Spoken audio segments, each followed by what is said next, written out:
Welcome back to Tanya in 5. The last few days we have been studying chapter 49. In chapter 46, the Alter Rebbe joins us to think of God as this great and awesome king who descends to our small little petty worlds and affords us the opportunity to escape our personal Egypts and become one with him through Torah and mitzvahs.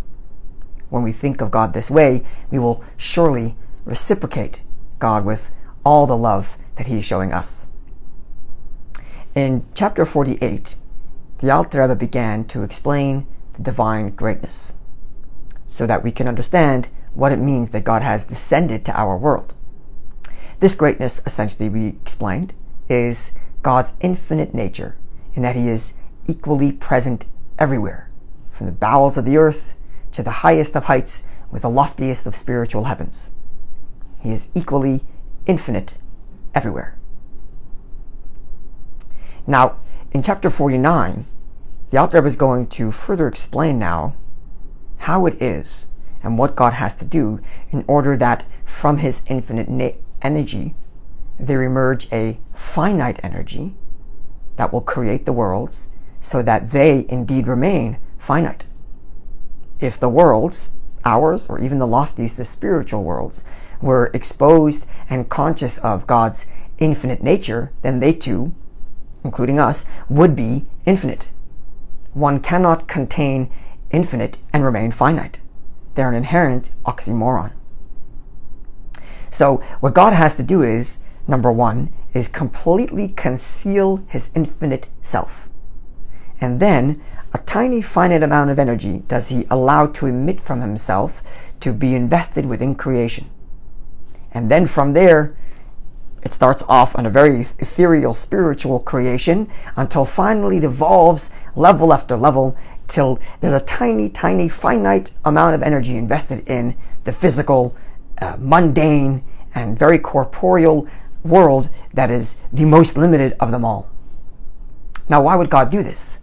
Why would God completely, give up, as it were, on his infinite expression of himself and condense himself to be invested in finite worlds to the point of the ultimate finitude of our physical world? All of this was done out of love for me and you. In order for you and I to live in physical bodies that he has so chosen to be Jews, and in order for us to have our independence that we may develop a relationship with him through the fulfillment of Torah mitzvahs, it is to that end that he's willing to put aside his infinite greatness and conceal himself, all to give us the opportunity to do a mitzvah and become one with him in our physical body. Thinking of this, we surely should respond in kind. We too should give up on all of the things that make us feel great to be one with him, just as he does for us. Even the things that are most close to us, things we really care about, family, money, pride, whatever it is, internal, external, anything that gets in the way of my connection to God is to be completely discarded. Just as God sets aside all of his greatness for me, I put away all the things that I think make me important, all for him. In chapter 47, we talked about how Shema is that time when we accept upon ourselves the oneness of God and declare that God is the only true sovereign in our lives. Now we get the preparation for Shema. You see, in the paragraphs before Shema, known as the blessings of Shema, we describe the angels and how they praise God and how they all give themselves up in oneness for God.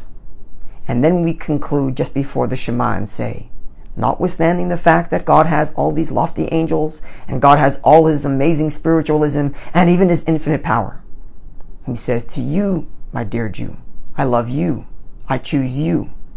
I want you to say Shema. I want you to declare my oneness. Not the angels. I want you to do it. And that's what we do in Shema. And then from there we get to the second paragraph of Shema, which reads, and you shall love God your Lord with all your heart, with all your soul, with all your might, that there be nothing, is what we really mean to say, there be nothing that get in the way of my love for you, God. The takeaway from all of this is, One should not think that this means that I should abandon my family, God forbid, or abandon my responsibilities so that I can become one with God. What this means is abandon the notion that life is about me, my family, my business, my this. Abandon all of the my, I. God lets go of his great infinite self so that he can be one with me, as it were. Then I get rid of all those things, all the I in all of these things. Mine, my this, my that. It makes me feel great. Put that all away. It's about God. And I seek him out in my Torah and mitzvahs and in all of the responsibilities I have in this world. Looking forward to seeing you when we conclude chapter 50.